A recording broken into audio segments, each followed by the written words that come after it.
आपल्याला कल्पना आहे की प्रधानमंत्री नरेंद्र मोदीजी यांनी किसान सन्मान योजना सुरू केली आणि आमच्या शेतकऱ्यांना 6,000 रुपये हे मोदीजींच्या वतीने देण्यात येतात। महाराष्ट्रामध्ये महायुतीच्या सरकारने देखील नमो शेतकरी महासन्मान योजना सुरू केली आणि या योजनेत आम्ही निर्णय घेतला की केंद्र सरकारच्या 6,000 रुपयांसोबत महाराष्ट्र सरकार देखील त्याच लाभार्थ्यांना शेतकऱ्यांना 6,000 रुपये देईल, म्हणजे महाराष्ट्रातल्या शेतकऱ्यांना एकूण 12,000 रुपये त्या ठिकाणी मिळतील। आपल्याला कल्पना आहे की या संदर्भात दर 4 महिन्यांनी आपण 2,000 रुपये त्या ठिकाणी त्यांच्या खात्यामध्ये देतो, 2,000 केंद्र सरकार देते, असं 3 हप्त्यांमध्ये आपण हे पैसे देत असतो।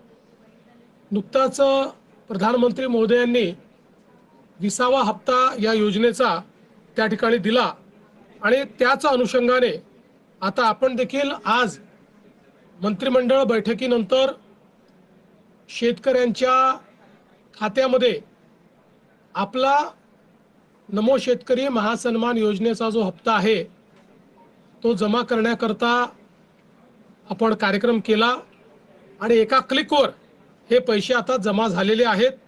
जवळपास 91,65,156 एवढ्या शेतकऱ्यांच्या 91,65,156 शेतकऱ्यांच्या खात्यामध्ये जवळपास 1,892 कोटी आणि 61 लाख 1,892 कोटी आणि 61 लाख रुपये हे आपण आज जमा केलेले आहेत।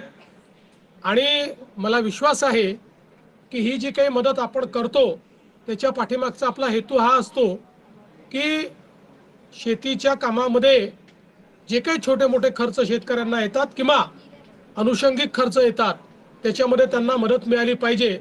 आणि निश्चितपणे आपल्याला कल्पना आहे की या महासन्मान निधीचं सर्वच शेतकरी सातत्याने स्वागत करतात, त्यामुळे आज ते पैसे आम्ही जमा केलेले आहेत।